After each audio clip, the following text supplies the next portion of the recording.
So Great. welcome, Ham. Thanks, Karen. How is it out in Minnesota? It actually we've had our first snow. So I bet. I'm not worried about that. I don't care. You don't miss the tropical Hudson Highlands, do you? I do. So thanks everyone for joining us tonight. I just want to say a quick sentence or two. This film is really a gem. It was released in 1977. It had a premiere at the New York Film Festival. I took my grandfather to that premiere at Lincoln Center. If you want afterwards, I'll tell you that story. I can't get rid of that. There was a fellow named Bill Miles who was associated with the Uptown Armory on Fifth Avenue. That was around 135th Street. And he was an amateur filmmaker at the outset. And really, literally one day he opened a door in the armory that hadn't been opened probably in 50 or 60 years. And inside he found a vast treasure of memorabilia from World War I, covered in everything you can imagine, dust and cobwebs and, all of the detritus of that passage of time in an old building where it hadn't been cleaned. And gradually, as he removed these materials and cleaned them and became a kind of self-appointed archivist of the armory, he kind of reconstructed the extraordinary story of the regiment, begun as a National Guard unit attached to the Uptown Armory, and received a commission in the Federal Army as a 369th. It's an incredible story. There are a couple of great books on this. One of them called the Harlem Rattlers by a fellow who's spoken at the library, a friend of the library, Jeff Sammons. And it's a scholarly book, but I recommend it to all of you because it captures things that even this film doesn't really address, which is mainly the obstacles that the Black troops faced, the constant rejection and setbacks that they faced as a regiment, even after they were granted the highest award that foreign troops can receive in France, and they came back to the United States. They couldn't initially. They couldn't even get a parade on Broadway, and there are a lot of extraordinary descriptions of what went on in the behind the scenes that represented obstacles they have to overcome. This film is a more poignant portrait of many of the vets who were still alive at the time that it was made in the mid-1970s. And I'm happy to address any questions that you have after watching it. And thanks, Karen, for all your work putting this together. Thank you. This film, I will start it. It is, I found it on a site, but it's in two parts. So halfway through, I'll have to switch it and start the second part. So be patient with me, but here we go.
I can't hear it.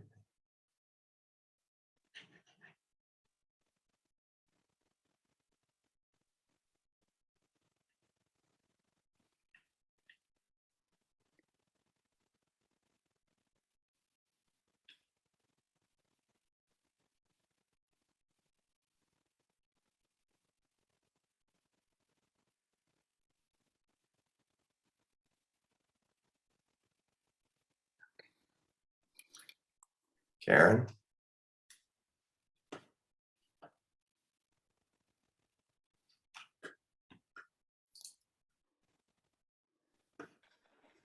Yeah. No sound. Okay. Sounds like we don't have sound. Right. Okay. No sound. Well, you're still on the sound on the Zoom, not on the film. Right. Okay. I apologize. Let's go see if it was my screen sharing. Let me try that again. We'll go back to the beginning here so you can hear it. Stop share. Share my screen again. Thank you for letting me know. Sure. Share sound. It's one of those just Would have- one It little would have been click. hard to pass the test. All right. So let me know if this doesn't work. Give their sound right away. So. That's all right? Yeah. Right, so they're going to take New York City. Soldiers of the 369th New York National Guard parade up Fifth Avenue.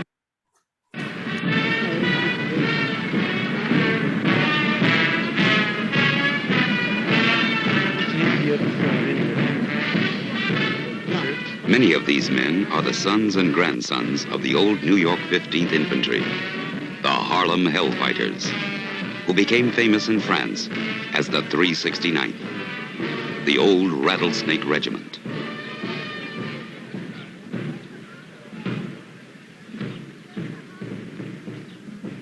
A veteran of World War I remembers how he and 2,000 others volunteered to join this regiment. The first black American combat troops to fight on French soil.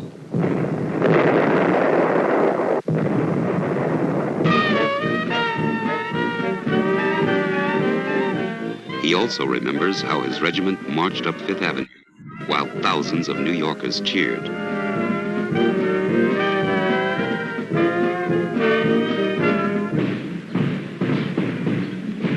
But that was a long time ago.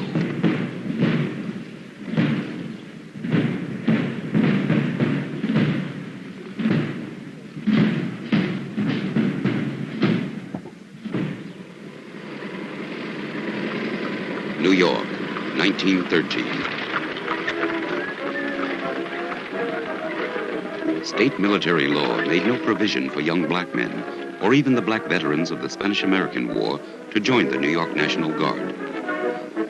As early as 1898, black civic leaders backed a bill to amend the law. It had support from military and civilian organizations, and from Major Charles Young, the highest-ranking black officer in the country. But it wasn't until 1913 that this controversial bill passed the state legislature, stating that within 3 months, the Adjutant General shall organize and equip a colored regiment of infantry in the city of New York. Governor William Sulza signed the bill into law in June 1913.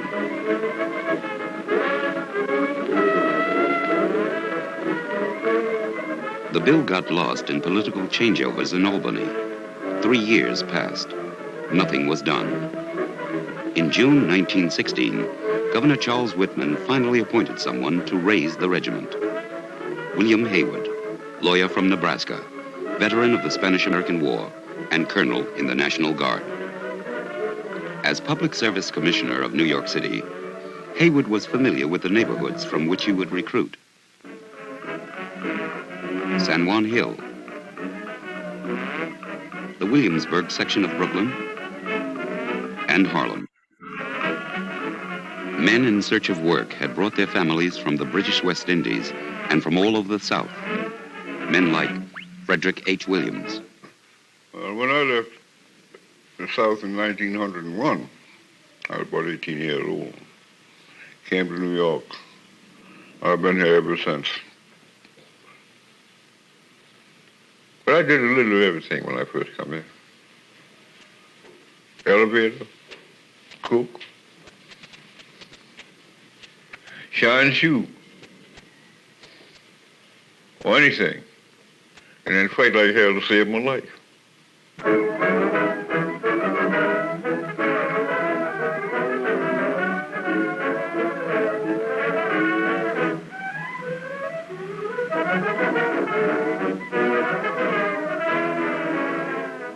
Colonel Hayward opened up his recruiting station in a cigar store in Harlem, at the corner of 131st Street and 7th Avenue. No armory had been provided, so the new 15th Infantry would drill in the old Lafayette dance hall up the street. Recruiting was slow. But then the colonel had a stroke of luck. The most famous composer and band leader of the day joined the regiment. James Reese Europe, musical director for the dance team of Vernon and Irene Castle, who gave Europe much of the credit for their popularity.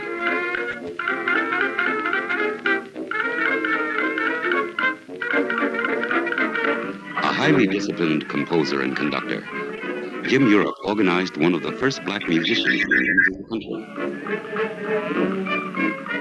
The founder of the Clef Club Symphony Orchestra became Colonel Hayward's biggest drawing card. Other talented musicians joined the regiment, the most popular of whom was Noble Sissle.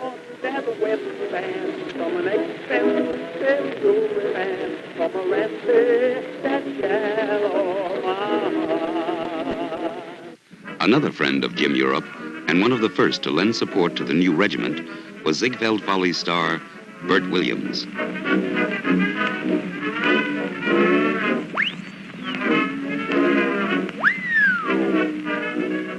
Williams, a captain in the California National Guard, worked closely with Hayward in the early days of recruiting.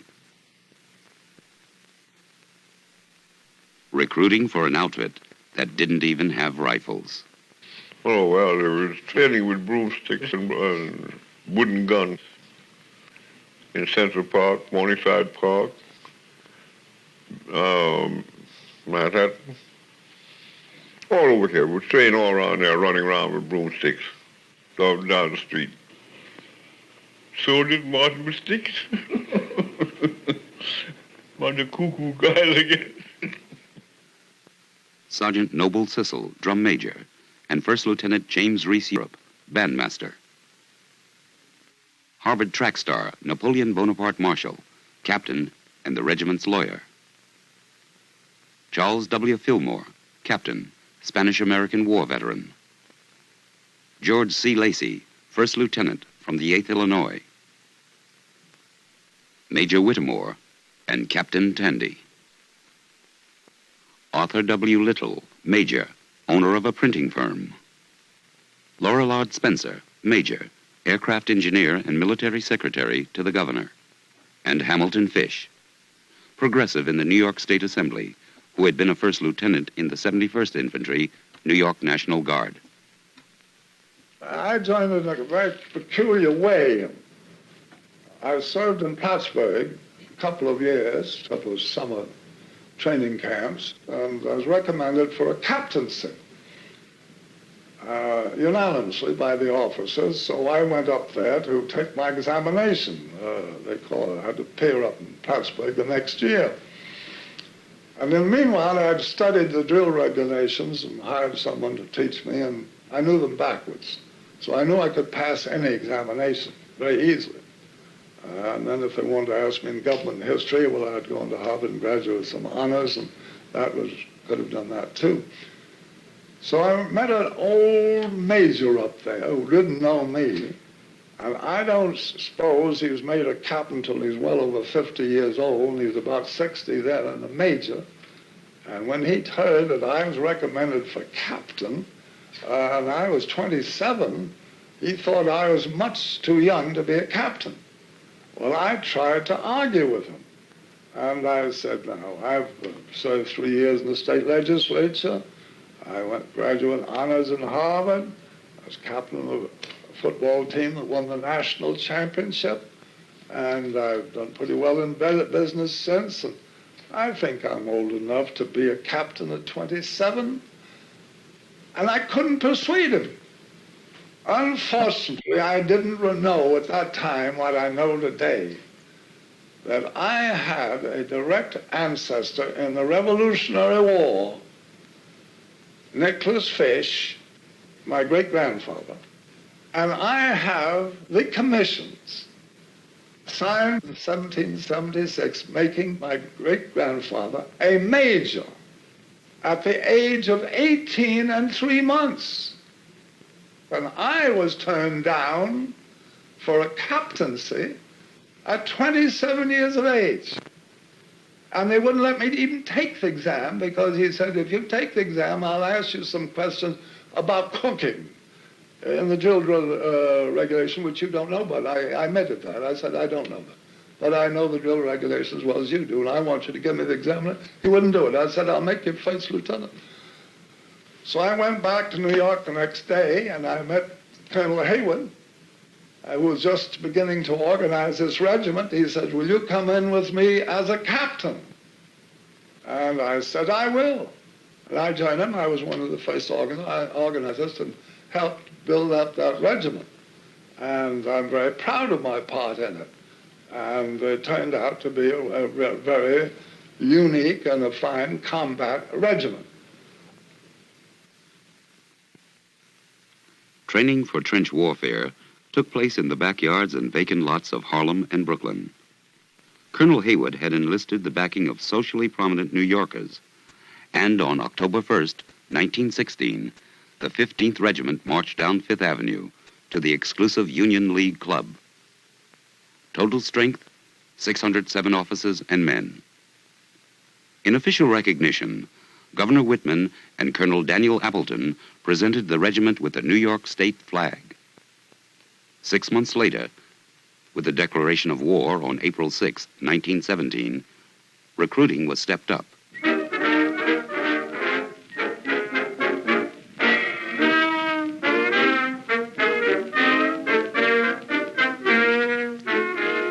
The neighborhood ladies formed the 15th Women's Auxiliary and joined the drive to bring the regiment up to war strength.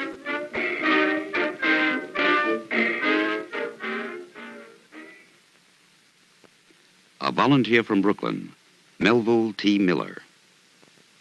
Well, you know, it's a long time ago, of course. I was 16 years old, and like most crazy kids I met, I got their patriotic feeling, parades and whatnot.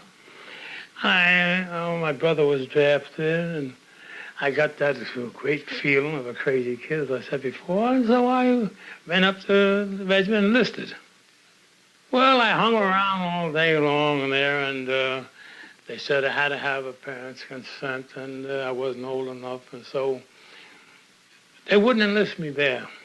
So they went to Van Cortlandt Park. They were in tents in Van Cortlandt Park. Up there, and I hung around all day long, and finally, Lieutenant Kennedy, a medical doctor, said, you really want to be in this thing, don't you? I said, yeah, I do. He said, well, I'll tell you, I'm going to put you in there. So he put my age up to 19 and a half years old. They wouldn't need parents' consent. And he signed me up. So from then on, I became a member. We were then the 15th New York Infantry. We hadn't got our federal designation of 369th.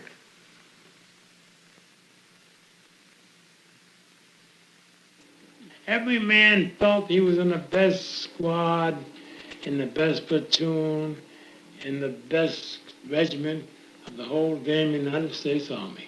Every man had that feeling.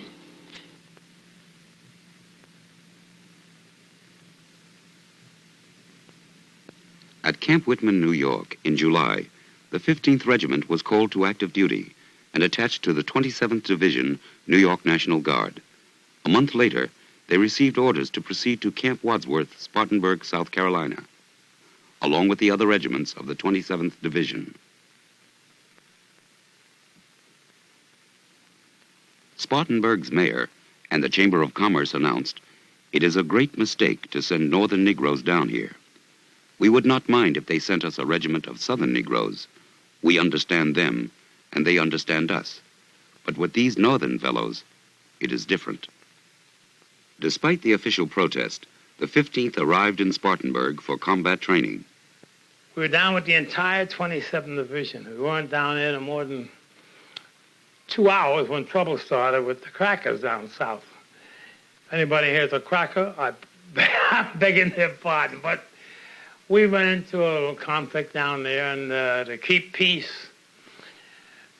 Haywood pulled some strings and pulled us out of South Carolina and brought us to New York. One to Camp Mills, one battalion to Van Cortlandt Park, one battalion to 68th Street Armory, where the 27th Division still stayed there. So while being restless, the battalion in Camp Mills under Captain Fish, right to the next camp was an Alabama regiment geared to go overseas. Weren't there 24 hours before we started another racial war. We were all preparing to go abroad, and we had no arm, we had our rifles, we had no munitions. And we were told that the Alabama regiment was to attack us that night. The feeling was very bitter, and luckily, or not now, but the joining 42nd, I think it's the New York regiment, gave us some ammunition, and so we just anticipated the war was going to begin right in America. Because we told our soldiers that if they were attacked, they were to fight back. And if they were fired on, they were to fire back. And it looked as if it was going to be a sort of a bloody massacre that night. But fortunately, at the last moment, when they found that we were armed and that would mean bloodshed all down the line, we were able to persuade the Alabama regiment that it wouldn't be worthwhile attacking. He was a fighter for his men. Him and Haywood was two men you couldn't kick against. So Colonel Haywood pulled some kind of a strings and got us on a ship to go to France. After a lot of excitement on this ship, mothers coming down, pulling their kids off the ship in Hoboken Pier because a lot of kids enlisted, they were too young, and they took them right off the ship, see?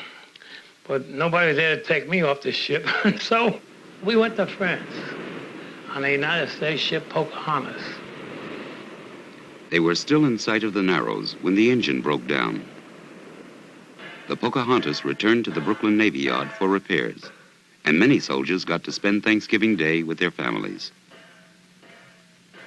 Just before sailing a second time, the ship caught fire, and repairs took 10 days. They sailed again on the night of December 13th. Early the next morning, the Pocahontas collided with a British oil tanker, which tore a hole in the bow.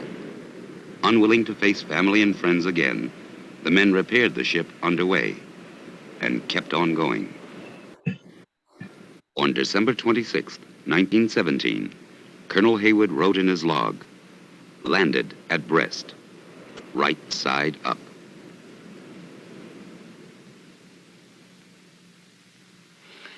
And believe you me when I tell you, that was the toughest time of the whole war.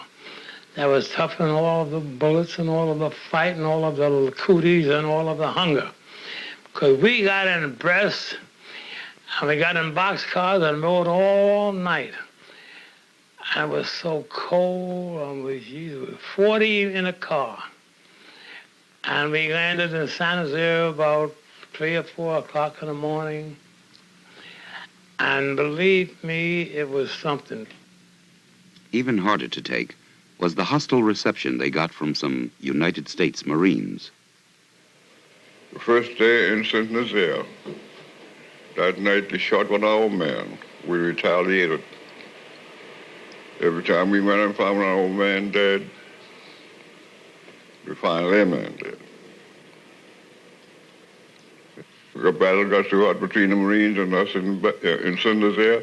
They said, get them out of here, get them to hell to the front and let them fight because they're bloodthirsty. The Marines were tough for it. I mean, they were tough bunch of boys.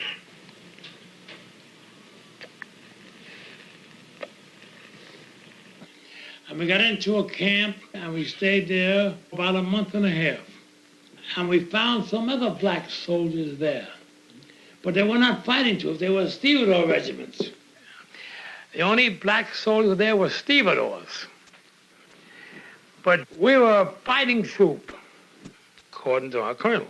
So if a guy is marching and his gun a little crooked, the guy next to him kicked him straight in the goddamn knife. You know, we're on to play, you know. They had pride in the company. We're the only individual regiment from any state in the old 48 states at that time ever left the shores to fight in a war under the state flag. And that's a violation of something, brother.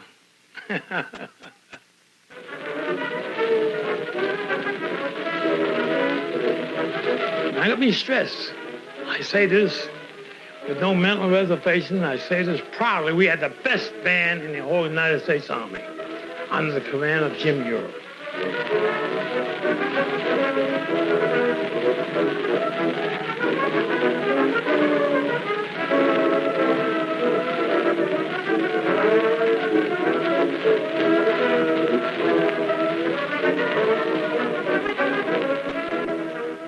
There were hundreds of regiments and all had bands. And we had competition with these regiments. And our band won all the competition easily under Jim Europe. First, they had nowhere else to assign him. And I knew him, so they assigned him to my company, and he ate with me regularly. The blacks are very musical, and they liked it, and they were very good. And some of the different instruments, they were not so good. And we had a very rich man who put up, I think, $10,000 to import some people from Puerto Rico who could play some of the instruments the American blacks couldn't do. So that band was perfected. It was known as really the greatest band. It went to the southern part of France, to the hospitals, and played all over.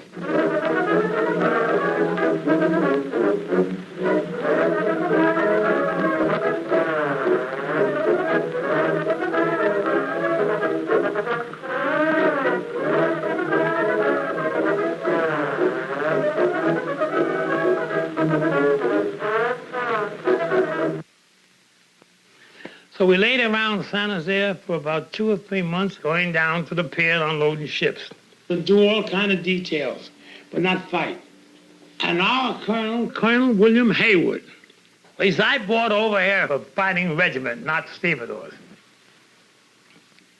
But we never see the colonel for about 3 months. He was off in Paris someplace negotiating. He said, I brought fighting troops and they're going to fight. General Pershing, commander of the American forces, didn't know where to put the New York 15th. The War Department refused to mix black and white combat troops. There had been plans for an all-colored 93rd Infantry Division, but there was no sign of it yet. And meanwhile, the men of the 15th would have to serve as labor troops. But the British and French needed reinforcements immediately. They had been at war since 1914 and had lost over 1 million men. The French army was on the verge of collapse, and the Germans were now just 60 miles outside of Paris.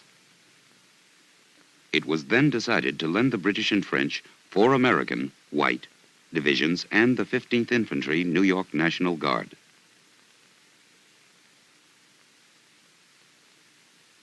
Colonel Haywood returned from General Headquarters with a proposal for his men. They want to be stevedores or want to fight with the French. We said fight with the French. We didn't come here to be stevedores. The hell with the stevedore. Every man's voice went up in that barracks, that 9-1 voice. Okay, we said, well, you're going to fight, you'll fight. That's what he told us.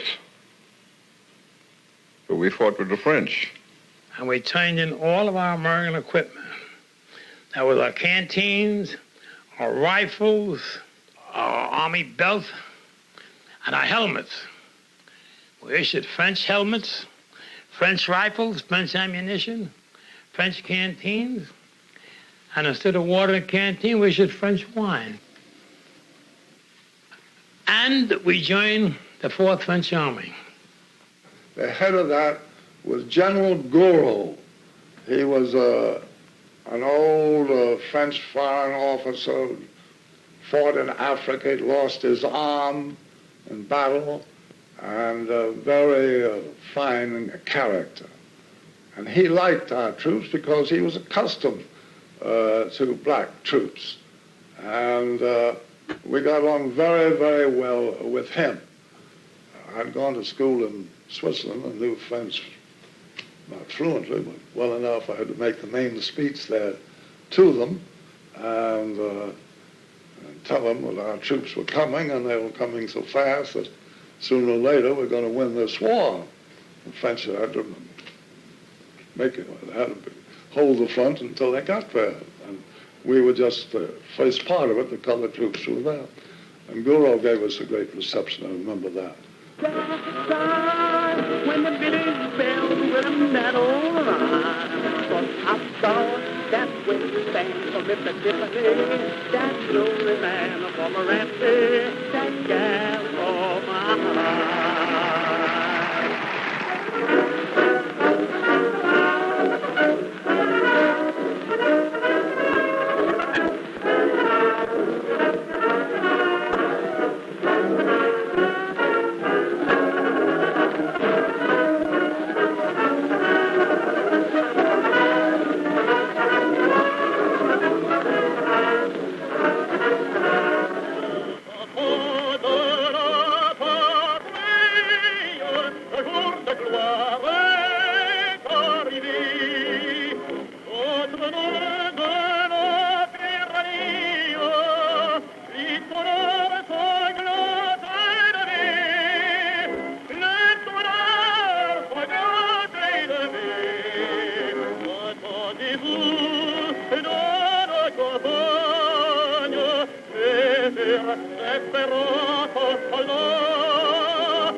The Argonne Forest was a very quiet sector with practically no action. It's just an old French division was holding this section. I imagine the same was on the side of the enemy. And there was no action at all. So they took our outfit and they assigned us to this French regiment. Each man had a French soldier with him. And they were together. Now, neither one can understand the other one's language. I had a little high school French, and I could say a few words, but it meant nothing. So when you're on post at night there with the Frenchman, and he always called the Germans the Boche. And the other say, shh, Boche, Boche, if you heard something. But then sometimes he'd say, shh. And now we're all excited. Kids from New York, all of a sudden, in a war. And scared to death and everything else. So every time we saw a blade of grass move, bang, we shout, no. Say, pas Boche means that's not the time. So it seems that they were so quiet, but they weren't worried about the so-called Boche. They were hunting the wild boars that was coming through the Argonne Forest we knew nothing about. So this friend said, shh, he had us quiet, and all of a sudden, bang, he shoots. He kills the wild boar. See? Then they talk about barbecue later on. They'd cut out pieces and we had got to eat. So that was the strange part. That was the only training we got was with this French red. But our boys being so eager and scared and interested in the war, every time they saw something, they shot. Now this woke the front up because the enemy was getting fired upon more often than they had been. So they started retaliating. That's when the Argonne Forest became one of the most famous battlefields of all times, especially World War I.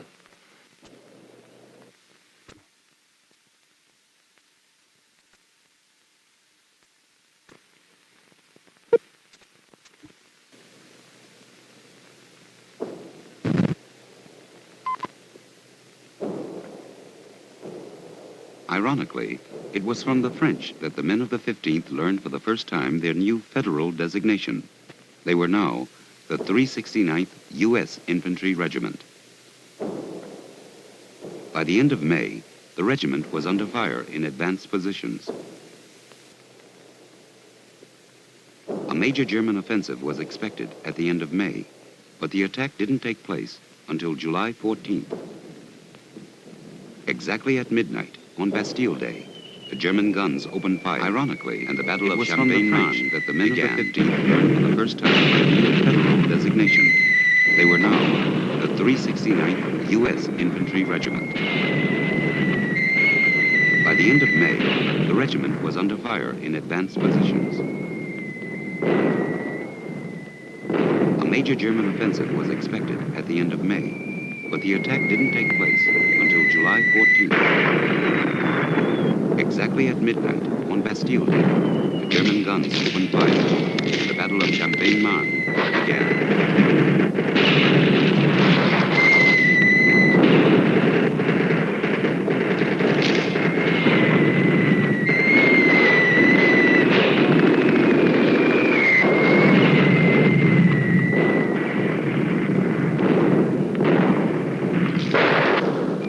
By 2:30 p.m. on the 15th, the word was passed on.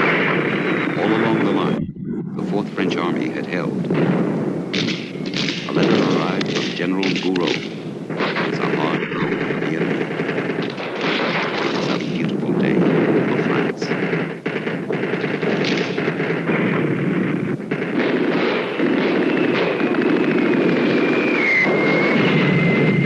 The young men from Harlem and Brooklyn fought side by side with the French African troops.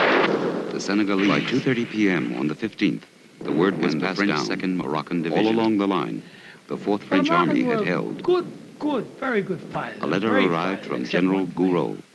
It is a hard I blow might be for the questioning enemy. on this, and I don't care from what I It see is and what a I beautiful heard. day for France.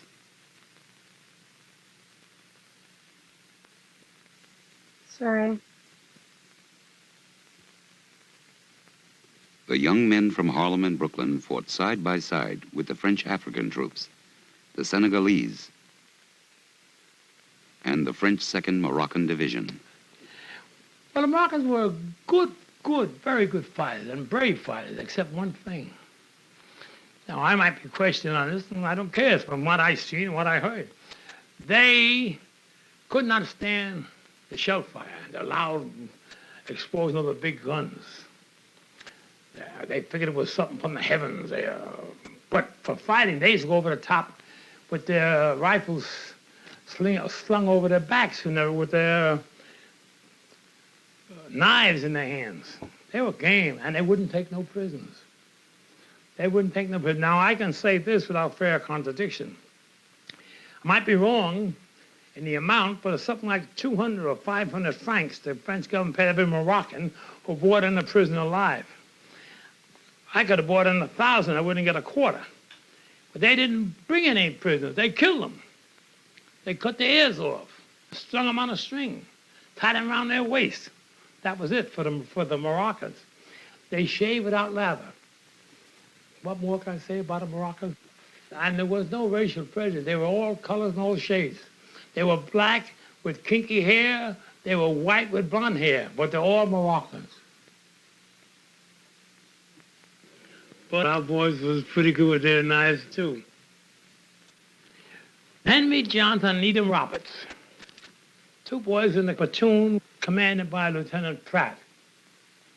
They were holding out a certain section up in the Argonne, and it seems that we always had listening posts, you see. Now, I'll explain if you don't know what a listening post was in that type of warfare. This was nothing like the Korean or Vietnam.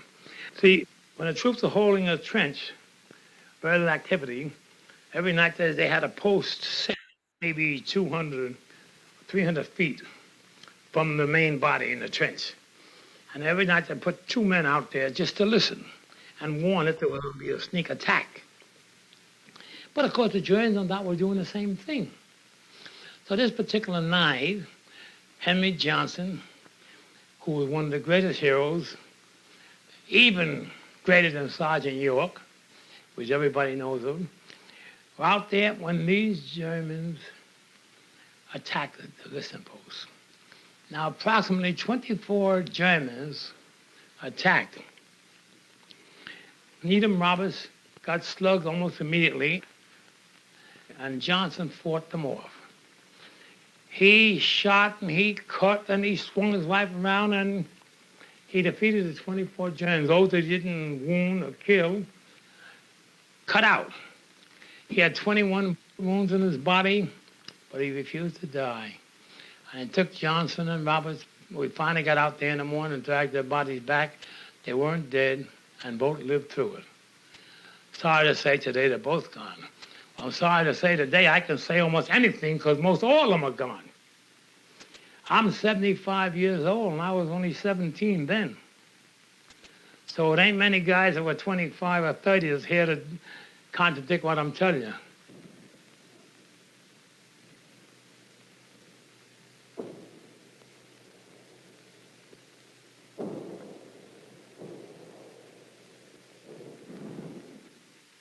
By the end of the summer, the other regiments of the 93rd Division were in France. The 370th, 371st, and 372nd. Men from Connecticut, District of Columbia, Illinois, Massachusetts, Ohio, Maryland, Tennessee, and South Carolina. But the 93rd was never to fight as a division. The three new regiments, like the 369th, were attached to French divisions. In September 1918, all moved into position for the major Allied offensive, the Battle of Meuse-Argonne.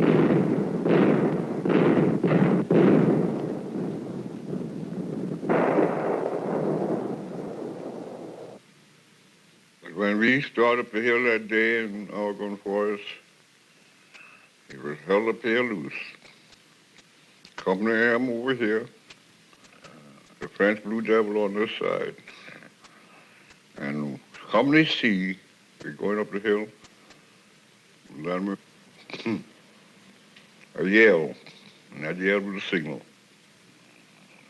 When we started the hill, most of our men got it from here down.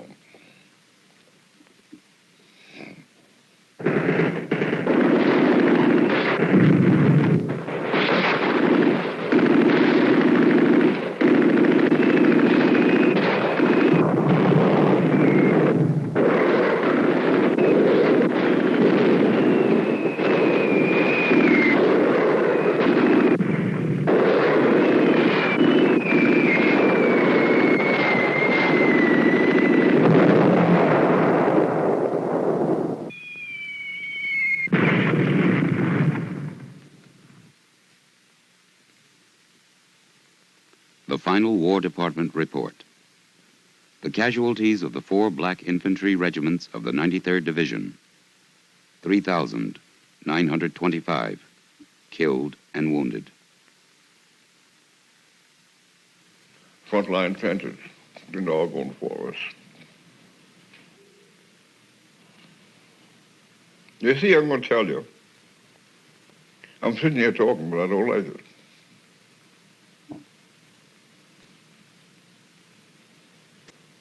See? Now, after the war was over, we won the war. We run to Germany, clean out of France.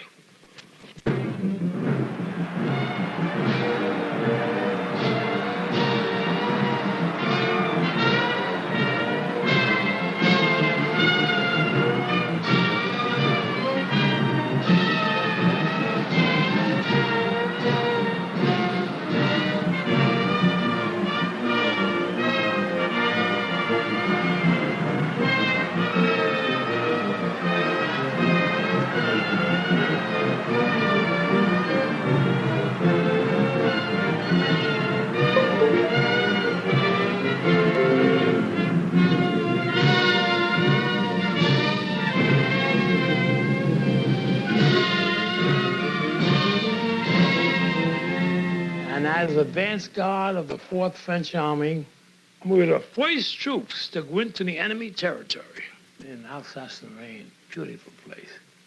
As we marched into this particular town, I don't quite remember the name. I think it was called Bitchville. The colonel, before we marched in, gave us a command to get into formation. And we straightened up. I struck up the band, and the flag of New York State was flying for the 15th New York Infantry, and our colors flying. And as we approached the town, at the outskirts of the town, which no more than 300 to 500 feet, maybe, wild guess that is, of course, you could see the German troops leaving. They're marching out of the town, and we come in with the band playing the Army Blues. And Jim Europe and Noble Sister was not our band master, our drum major at that time. It was a fellow named Thompson, who has since passed. And we marched into that town, and the people was on both sides, and they were waving. They didn't know whether we were coming as conquerors or liberators. But they were playing it safe, and they would cheer, whether they were cheering and happy out of fear to win us over, whether they really were happy, I have no way of telling. But that day the sun was shining, and we were marching, and the band was playing, everybody's head high, and we were all proud to be Americans, proud to be black, and proud to be the 15th New York Infantry. What's your next question?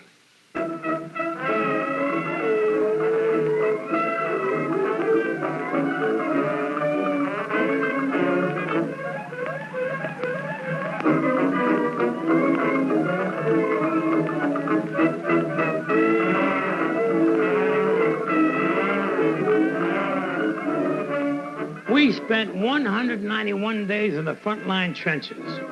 We never lost a foot of ground or a prisoner.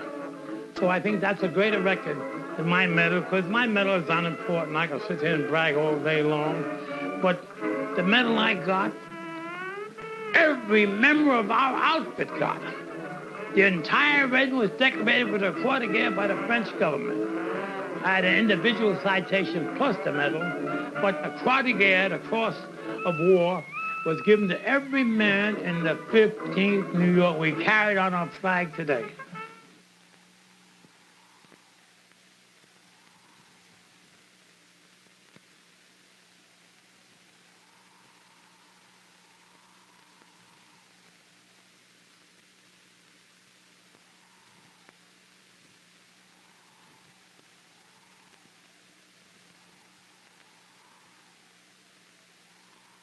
Well, while in the town, we were the boss.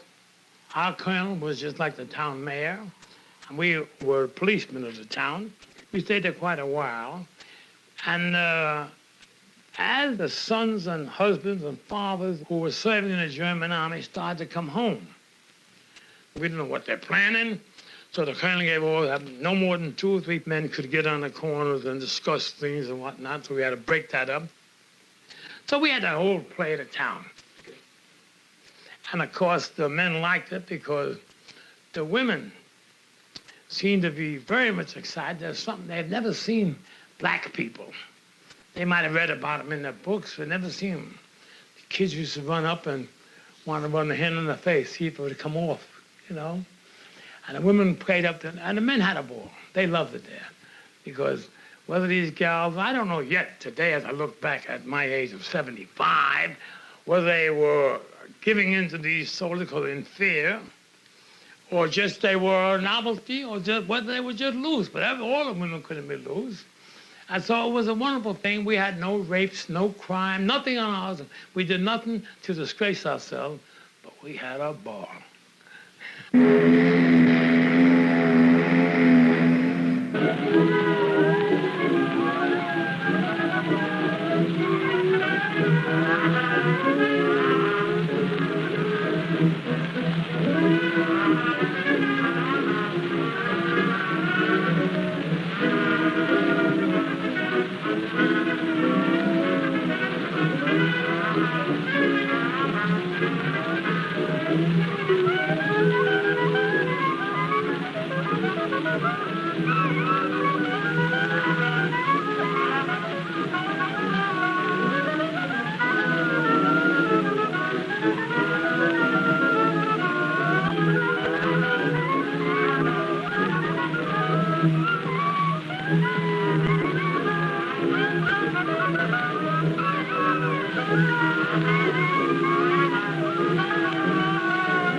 most wonderful day of my life. The day we marched up Fifth Avenue. The first outfit to march onto that Victory Arch on there was on 23rd Street, 22nd Street. That's one day that wasn't the slightest bit of prejudice in New York City. That day. And tell you what day it was? February 1919. Let me see. It must have been February the 21st. Because we came back to Camp Upton where we were all discharged on the 22nd day of February, Washington's birthday. 1919. Right, I came home from the Army. I was 19 years old then.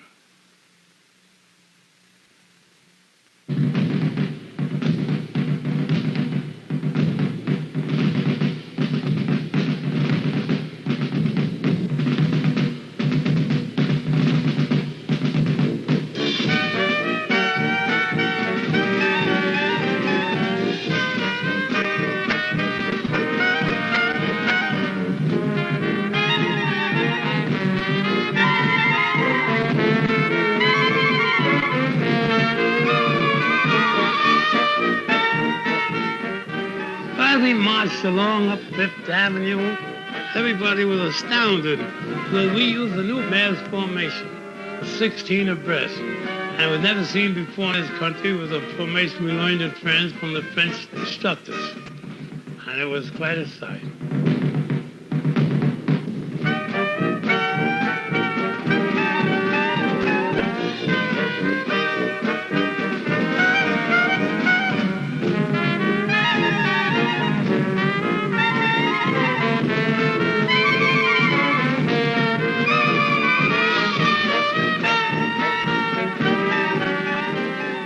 As we got to Harlem, we opened up the ranks so that the family and friends could see their loved ones. And believe me, they took a good look.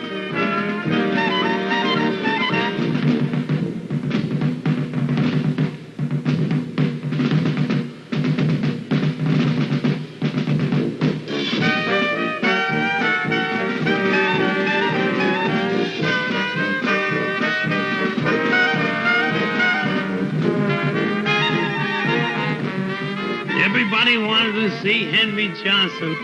Everybody wanted to shake his hand.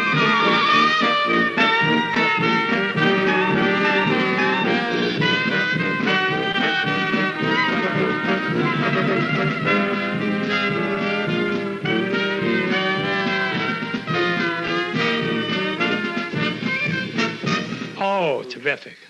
Terrific. Oh, we marched up Fifth Avenue. We had parties. The feeling was terrific. Everybody was happy. Everybody was wonderful. After the parade at the Army, and then over here in Harrison Avenue Army in Brooklyn, had a big dinner. It seems that all these girls from the different churches and so forth volunteered their services. And I met one little girl there who I married later.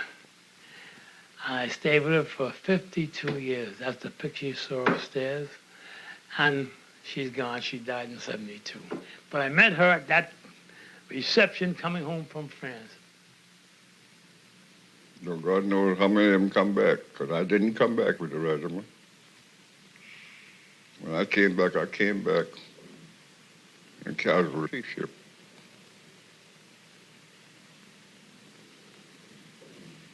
And still I'm here to talk.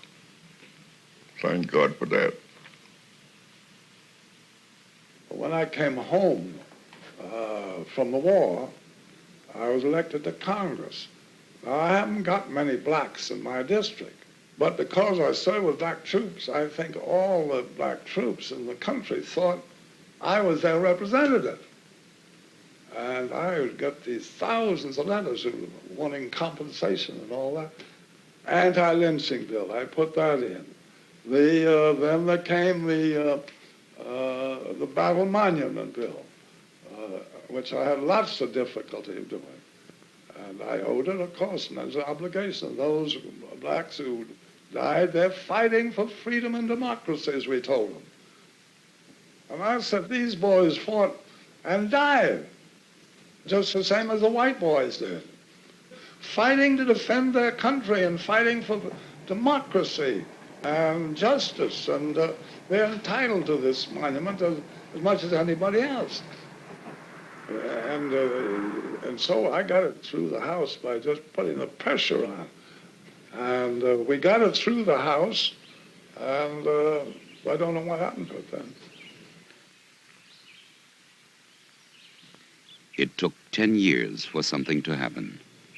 In 1937, the monument was built in the Champagne district on the plains of Saint-Pie. An inscription reads, "Erected by the United States of America to commemorate the achievements of our soldiers and those of France who fought in this region in World War I." Répond, c'est chaud, Ardeuil, Trier. J'étais mobilisé à l'armée de telle sorte. I had been fighting in the Champagne region since J'étais 1915. déjà en Champagne pour voir les A premiers lieutenant combats. in 1918, Albert Vérin. Un beau jour, on nous a dit vous recevez en renfort, non pas en stage, des troupes américaines, des troupes noires. Et nous One day, confions some American troops were une assigned to us, bonne section, n'est-ce pas, black de ces troops, hommes qui not sont as des trainees, volontaires noirs, but as qui vont prendre reinforcements, position and et it was dont- our job dont to vous look allez after vous them. occuper. Naturellement, je les ai répartis. So I entre paired them les up hommes. with my men. C'est-à-dire qu'il y avait un Américain, un Français, un Américain, deux Français, deux Américains, un Français, avec mission. The idea was to give them a chance to get to know one another, and for the French to help their new comrades in arms adjust to being for the first time in the front qui line. venaient pour la première fois en ligne. Je dirais que nous avons été At first, surpris getting reinforcements surprised us. de voir ce renfort et bien sûr très rapidement très heureux, pensant que c'était But le it made us prélude very happy to think that this was a prelude to the full-scale American effort to help us chase the Germans out of our country. à chasser les Allemands de notre pays. Voilà les premières réactions. That was our qui sont first venues. reaction. Puis ensuite, évidemment, nous avons vu ces braves gens qui certainement And then, venaient de of course, très loin. We felt a great deal of respect for these men who had come 10,000 kilometers to save our country, but who also risked staying behind in the trenches where we lost so many soldiers, so many men. Tant de soldats, tant de monde. Encore toute ma reconnaissance Again, all my gratitude to our black friends of 1918. de 1918. To my old friends, thank you.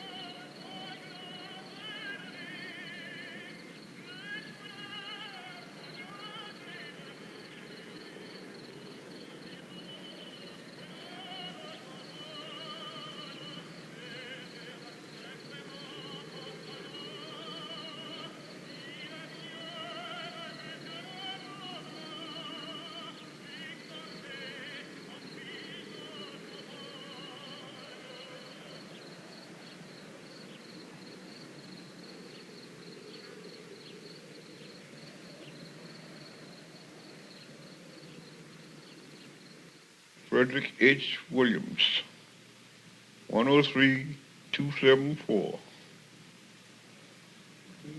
Company C. 16th Squad. I taught the men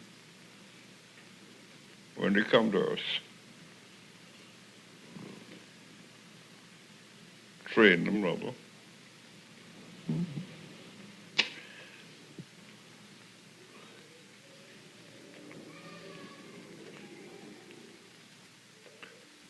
When I got out of service, I swore I would never serve another day in this man's army.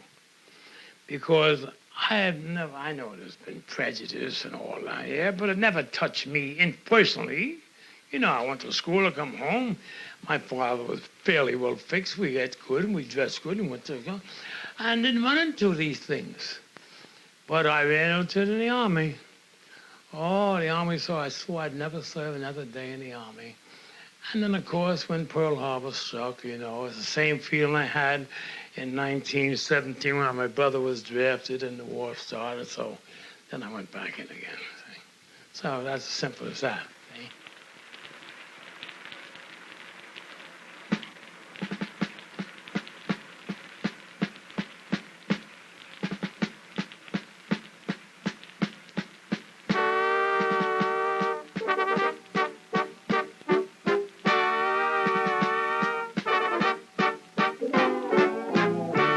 Oh, beautiful, oh, heroes prove in liberating strife.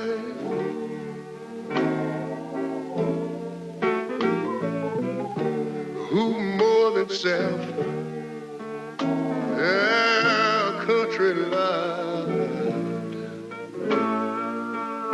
And the mercy more than life.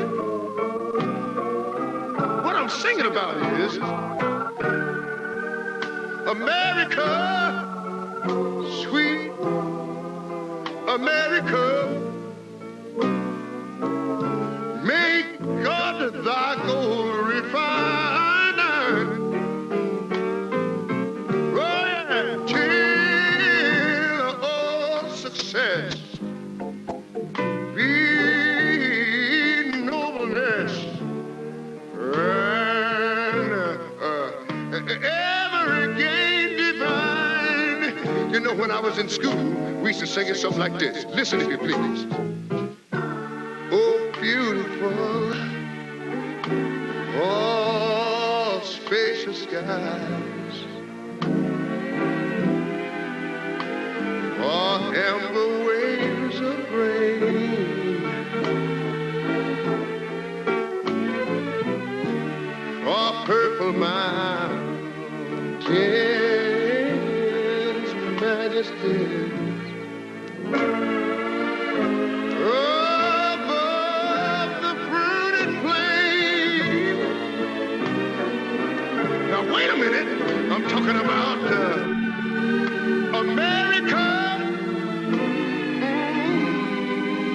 America. You see, God done shed his grace on thee.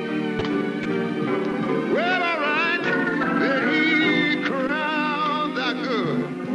Yes, he did. Save it, brotherhood, from sea to shining sea. You know, I wish I had somebody out there to help you sing this thing. America, I love you, America. You know, my God, he done shed his grace on thee. And you ought to love him for it, cause yes, he crowned thy good. He told me he would save me brotherhood from sea to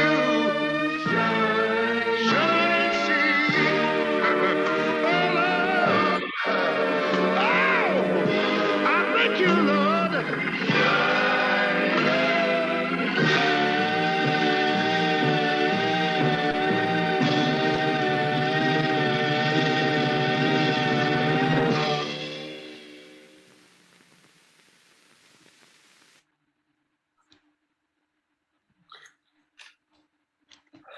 Wow. Wow. So at this point, you got a pretty good sense of what that story is about. And it was told very, I think, very poignantly by Bill Miles, the fellow whose idea this was. And he struggled to get support. He didn't really have a background as a filmmaker, but he got Chase Manhattan Bank at the time to provide funds. And most of us who were in the film industry at the time felt that he really did a extraordinarily good job eliciting the personal qualities of the people whose interviews he recorded. You really, from this film, I think you got a sense of that complexity of that time, the challenges that the Black troops had to confront, the stoicism that with which they recite those encounters, you know, the way they talk about the experience they had. I mean, going around the country, being opposed by other enlisted troops and neighboring battalions, and this is their own country, the country they're fighting for, and they're you know, they're getting more resistance at home than they will when they go abroad. But somehow, still in the film, you can see how they retain their love of country and their pride over their achievements in this regiment. And it's interesting that even today, when you go over to Fifth Avenue and Upper Manhattan at the Armory there, every couple of months there's some program that has a kind of recognition of the 369th. There's an auxiliary. There are people who were relatives of the troops that were in the regiment, and there are people in the neighborhood who still are just supporters of this service organization. And there's a lingering presence in there. Charlie Rangel, when he was a member of Congress from Harlem, was particularly visibly connected with this work. I worked with him several years in helping to advance these things. But you know, for a long time, really only until recently, we got very little traction. Johnson was awarded the highest award that we have, Presidential Medal, about 3 years ago, posthumously, of course. And then just this year, finally, the Congressional Medal was awarded to the 369th and signed by President Biden. But just to show you, I mean, you know, that took 100 years. So, you know, there's no bitterness there. There's a sadness, certainly, for the fallen comrades. You detect that in some of the remarks from the soldiers, but it's really a remarkable document, I think. Wonder what sort of thoughts any of you have about it. Feel free to unmute yourselves. Pam, I bet you have something. Yeah. Oh, wait. Sorry. I was just struck by the, well, you were talking about the pride that these soldiers obviously felt in their accomplishments, but but it just seemed to me that it was a pride that went beyond being good soldiers. It was a pride in finally being given the opportunity in their lives to be fully functional and Equal human beings. Yeah. To finally take their place on the stage of human endeavor, and it's very moving. Yeah, and heartbreaking. Yeah, of course. Yeah. I tried to track some of those fellows down. Those guys in Queens, you know, they were just such wonderful interviews and such incredible recall. Obviously, it was a highlight of their lives in many ways. I mean, that story about the Argonne Forest. I mean, is that true? I mean, yeah. Well, I mean, it's true, and to the extent, I mean, yes, it's true. I don't think historians. Did they activate that battlefield? Did they? I think they probably did. Yeah, yeah. It's amazing because it was a quiet front, and you know, they were jumpy and nervous. one of them didn't make it in the film, but he told me that he thought that shooting the wild boar was the thing that actually triggered the Battle of the Argonne Forest. This rendition has it, that they were sort of shooting at blades of grass and other kinds of stimulation, but this guy felt that the French, he said they were gourmet cooks. And they cooked this wild boar. He says the best meal he ever had. And he thought that the hunting party was really the thing that triggered the what in the end was a really brutal battle. Yeah. Anyone else?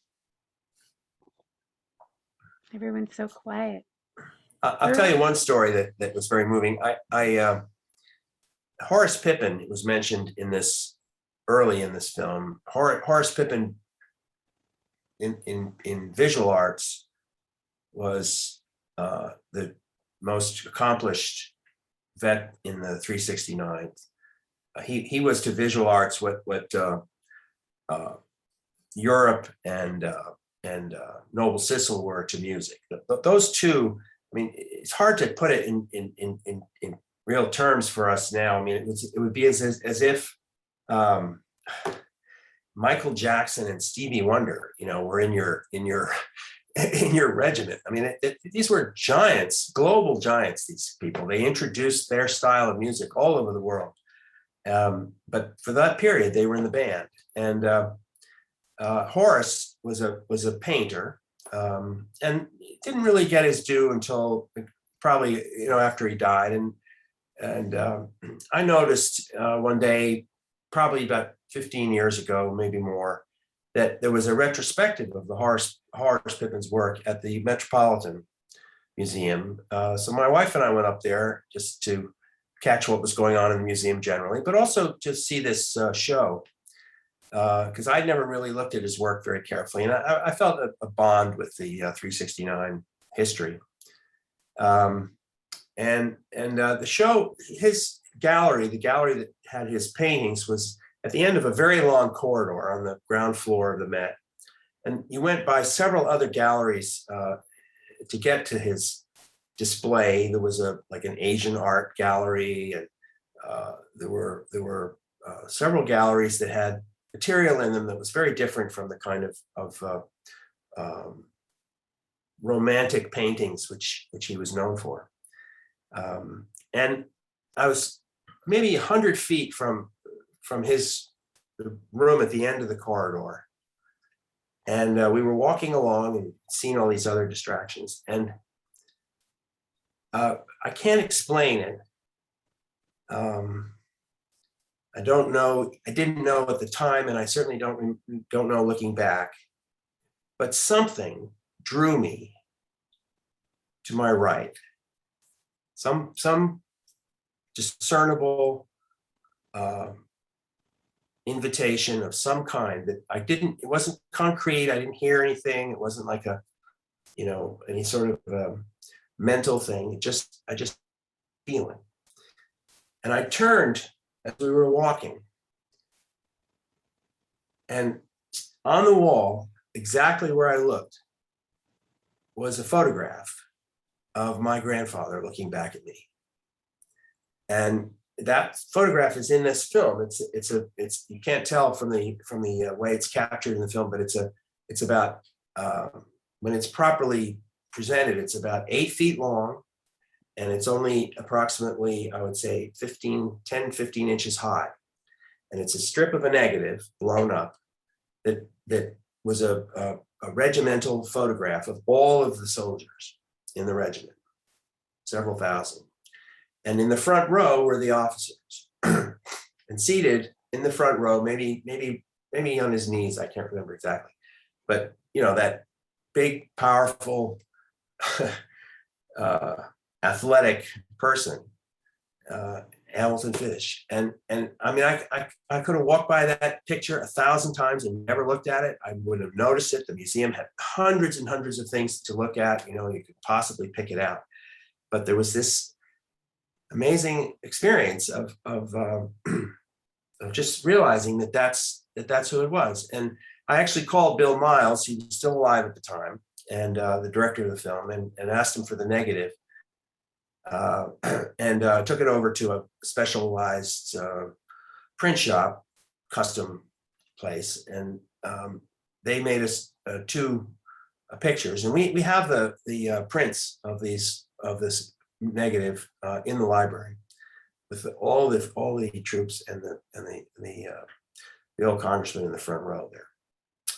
That was an astonishing thing to experience. So that was the first time you'd seen that photo at all? Yeah, I didn't know it existed. Well, of course, I'd seen the film, but as I mentioned in the film, you don't see the scale of the photograph. He pans through the photograph. You're looking at the faces of the soldiers as you follow it, right? But you don't really realize that there's a camera 30 feet back in a very old, turn of the century hand ground lens with a field camera, like a giant 10 by 10 camera, right, on the top of a ladder, all carefully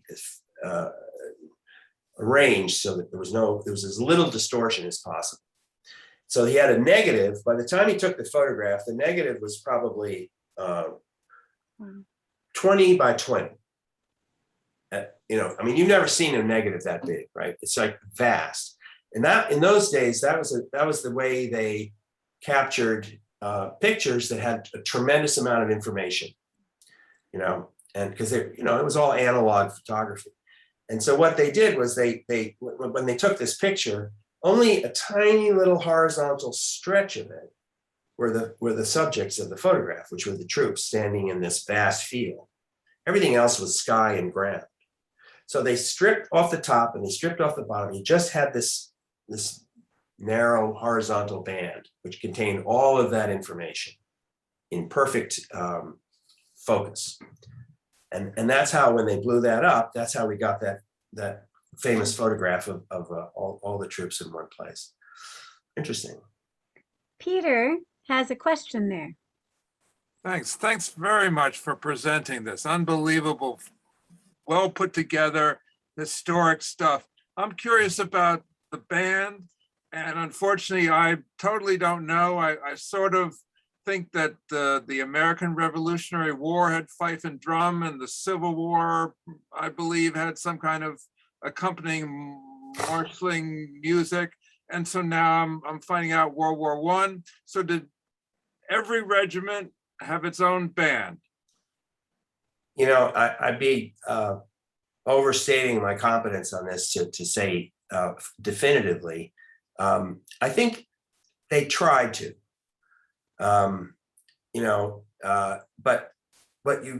these were professional musicians in the 369. These were the most celebrated artists in their field in the country, right?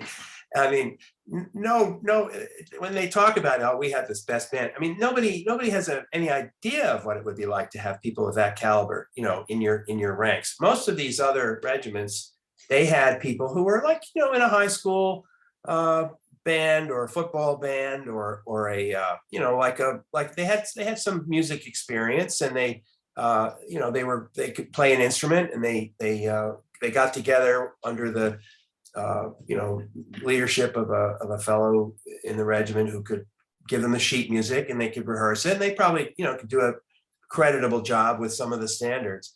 But these people were like recording artists, right? I mean, so I'd say yes generally, but nothing like that. And I remember they said they actually got people to come from other countries to come join their band. Well, that point he made, my grandfather's, I'm interested also in the context. A language it has different meaning at different times. So things that we would consider impolitic, 50 years ago, it had a different, you could say things, or you felt and you thought things, and you could express them in ways that were acceptable, which now they're not. So you could say blacks are musical or something like that. It was an honest, sincere statement. He didn't mean to, make a racially charged statement, but today, if you said it, imagine what the reaction would be. But there was this issue of they didn't have many reed players. That was the problem. They didn't have clarinetists, and they didn't have I guess trumpeters, saxophone and trumpets, clarinetists. But they did recruit in Caribbean and Central America. I think the Caribbean is where they found a couple of players who filled out the band. But they were all like orchestral, the band. Europe, the conductor, he it was a point of honor for him to have a complete band. Yeah, it was quite a thing. I have a question, Hamilton, about the footage. I thought the assemblage of the original footage was quite remarkable. And I was just wondering, the footage of the actual battles, was all of that from American filmmakers, or were any of them French? Do you know? No, they were French too. Yeah, Bill. This guy turned out to be a natural. People try to make films and they encounter just immense obstacles, and he had no money, no training, no formal training. He just had a vision of sort of, there was a blank in history and he wanted to fill it. And so he got archival material. He got it from the Library of Congress. He got it from I got it from France also. He had they were very cooperative in France, very helpful. And he pieced it together. It's not footnoted, obviously. It's a film. It's not a scholarly document. But I think he was very conscientious as an artist, and I think he made a concerted effort to correlate all of the imagery with the chronicle in the film. I mean, I can see, excuse me, I can see it would be a normal thing in a film if you needed some background, and if the background was suggestive of what you were trying to convey, rather than a documentary, specific documentary piece, it's allowed. You could do a French countryside if they were in the French countryside, but not that one, right? Mm-hmm. And so I don't know for certain, but it wouldn't surprise me if a few of those selections were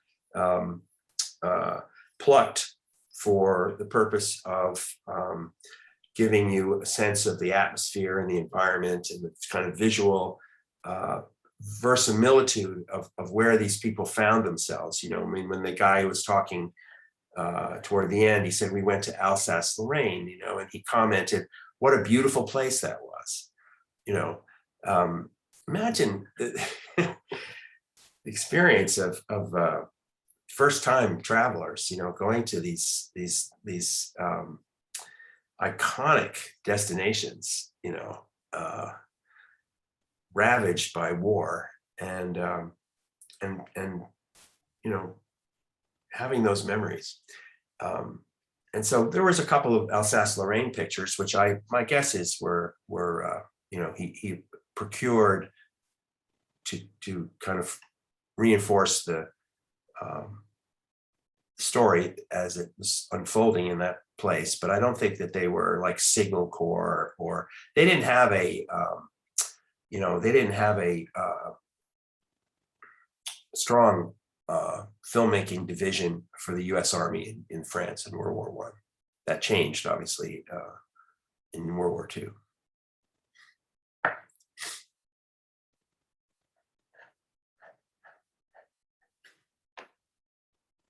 He made another film, which got him in a lot of trouble. And he was attacked for insensitivity to the Holocaust. And it was a very sad chapter, because this was just a person who wanted to try to do the right thing. He wasn't an ideologue. He didn't have a strong commitment to a particular perspective. He was developing as an artist and as a filmmaker, but he made a film that he was attacked for, and it unfortunately tarnished his brand, and it discouraged him from facing the jury,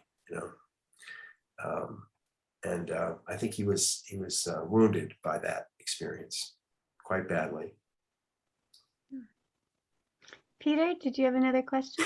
Thanks. I'd like to ask about your grandfather. Yeah. I'm a lifelong Dutchess County resident, lived here all my life, and I'm in my 60s. I know sort of your father, although I wasn't voting age during his heyday, really. And so there's over 400 Congress members currently. So they're all over the US. Some are significant, some are Speaker of the House, etc. Some are in the news. The Congress person from Georgia, that individual's in the news, and the one in Colorado's in the news. Your grandfather, how significant on a national scene? How prominently known as a national force was your grandfather? Bear in mind that the person that you saw in this film was 90. Fully active, physically, command of his faculties of every description. After this film, he drove across the country. So he had he was legendary for his vitality. He lived to 102 or 3.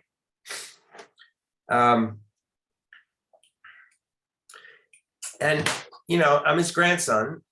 We had differences. I grew up in a very different era. It was shaped by a very different set of early life experiences. And by the time that happened, he was already in his 70s and was, he was never particularly flexible, and he certainly wasn't flexible then.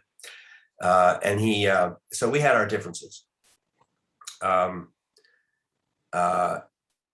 However, he is, in every sense, a figure larger than life. He was born in 1888.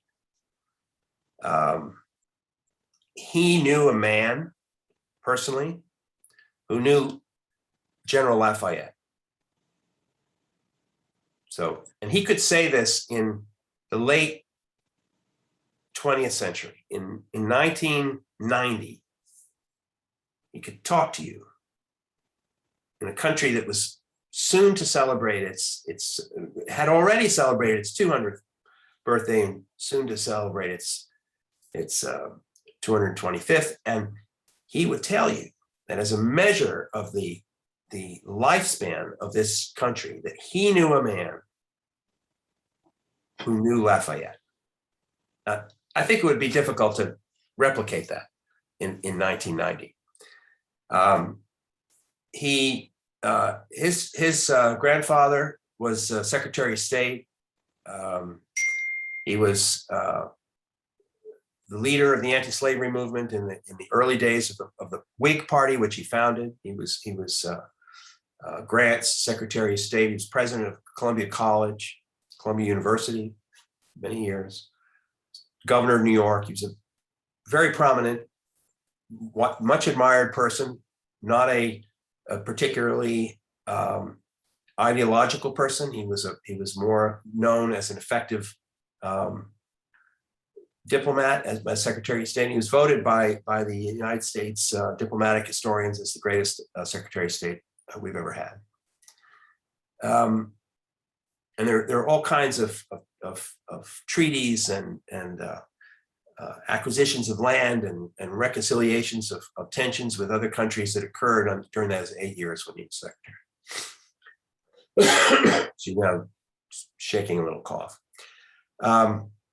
So he grew up in this, my grandfather grew up in this atmosphere of the assumption of a certain amount of stature, a certain male lineage. His great-grandfather was Desmond-Fish, who was married to Elizabeth Stuyvesant. Elizabeth Stuyvesant was Peter Stuyvesant, the Dutch mayor of New York's great-granddaughter. They lived on 8th Street in the eastern side of Manhattan. And they're buried in St. Mark's in the Bowery in the crypt there at the end of what used to be Stuyvesant Row. They're buried, their coffins are still there to this day. They're in the sort of the DNA of the early days of this country. Hamilton Fish was Alexander Hamilton's closest friend, his college roommate. And he famously turned down the invitation to be his second in the duel with Aaron Burr.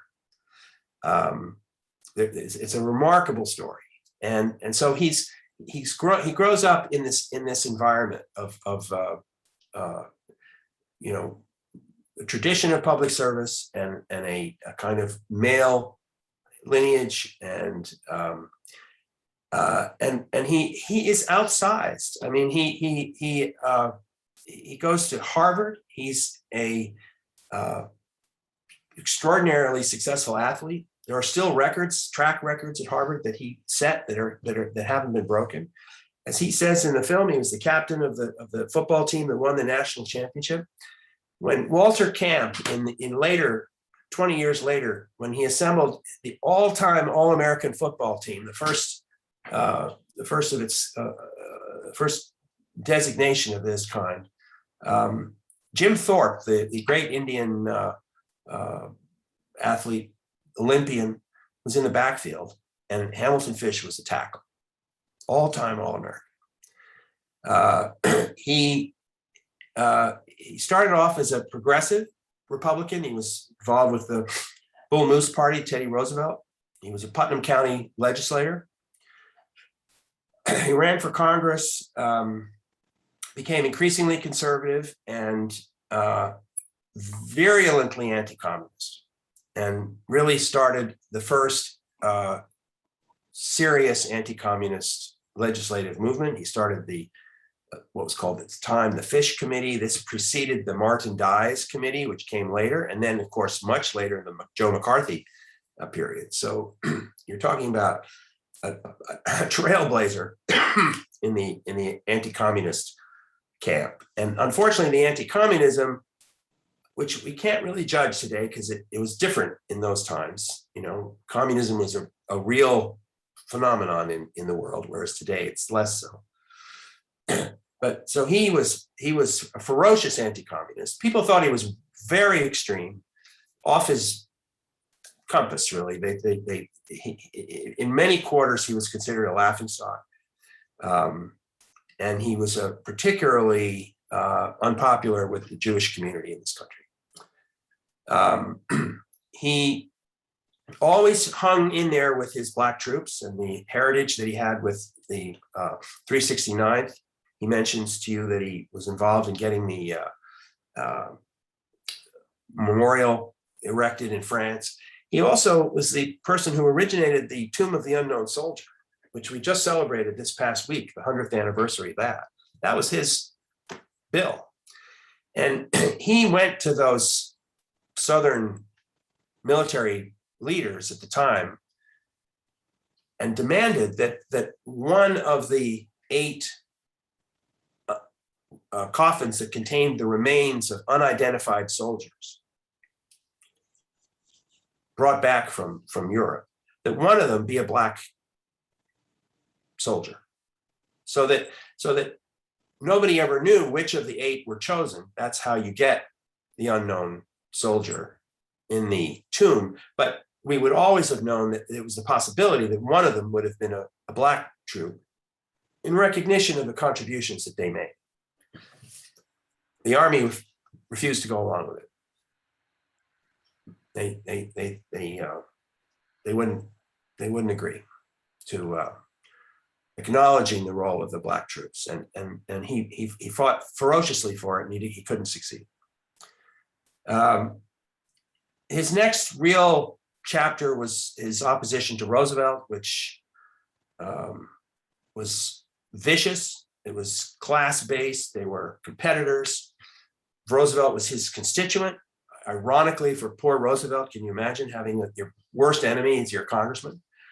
Roosevelt was up there in Hyde Park. Fish was in Putnam County. They'd both been, at college together, and with all the problems in the world, the Depression, the challenge from a growing threat from Germany after its defeat in World War I. On top of all of that, to have my grandfather just like beating up on him every day was really bad luck. But he opposed Roosevelt very vigorously. He was ferociously opposed to going into World War II.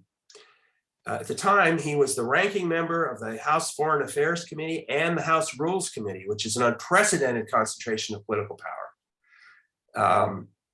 I would say they made a rule afterwards to prevent that from being possible again, because they realized how adverse it was to have so much influence concentrated in one person.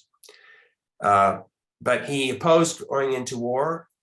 He claimed that the Germans were not ambitious about territory, that they really just wanted to resolve some long-lasting border disputes. He was involved in some very controversial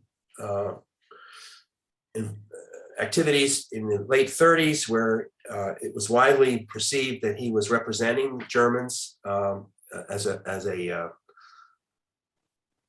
third front in this country, which was considered a betrayal. And here's the guy who, had won the highest award you can win in France in the battlefield, fighting for his country, and now he's suddenly perceived as a Benedict Arnold of the 20th century. And but he was a very anti-British. The reasons for that, which we could go into, but he sided with the Germans, as did a lot of conservative Republicans. Of course, a lot of captains of industry kept their dealings with the Germans even during the war, and so that's a kind of sordid history. But this was a very, very difficult period, and it really exacerbated the problems he had with our Jewish population. There are several other stories about all this, but essentially what happened was the Japanese attacked Pearl Harbor, and the first person up on the floor of the Congress the morning after the attack was Desmond-Fish, and he said, "I'm supporting Roosevelt's declaration of war," and his opposition to fighting against fascism was muted by the attack on our soil. He had a couple more cycles. I think he was defeated in 44, maybe.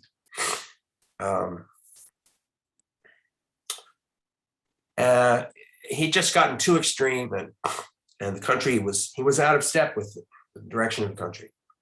But bear in mind, this is a man who died in the early 90s, right? So 44, he's got another 46 years. And he's not quiet. I mean, he's storming around the country, warning people about the dangers of communism. I mean, women's auxiliaries and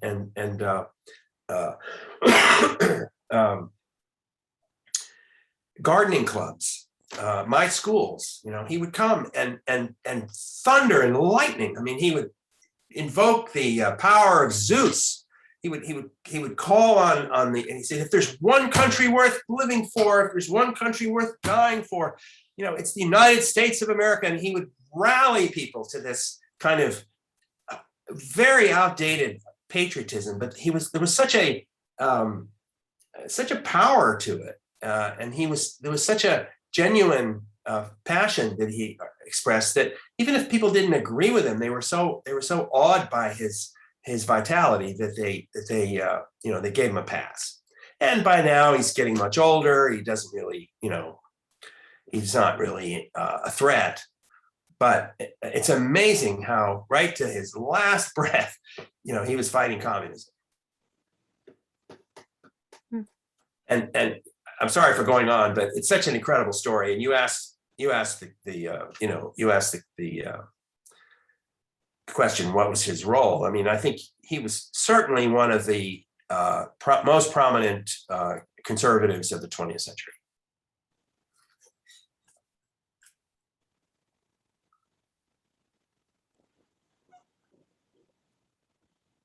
We have so many quiet people out there. Imogene, Elaine, Lori, any questions, thoughts?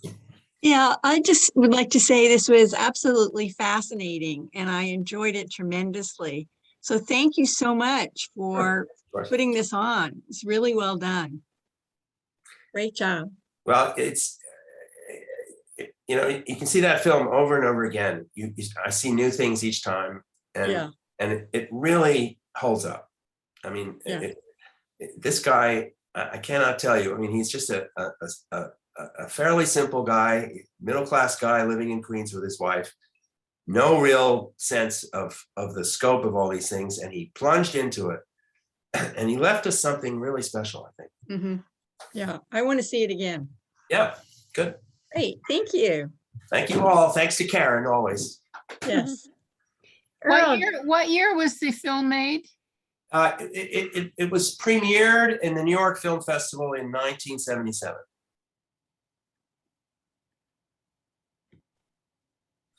And that says something right there. I mean, I was involved in that with that festival in those years. I had 2 films myself in it, and it was very rigorous. These were, they were only showing films which a very seasoned curatorial team would select from around the world. They really were introducing people to the best in cinema, and they chose this film. Yeah, It was fabulous. Thank you so much. Okay, nice to see everybody. Karen, we'll talk. Earl, I unmuted you if you wanted to say anything before we go. Can you hear? Yes. So, okay, thank you so much, Ham. Sure. See you all at the library. Joining us, and we'll see you at the library. Bye-bye.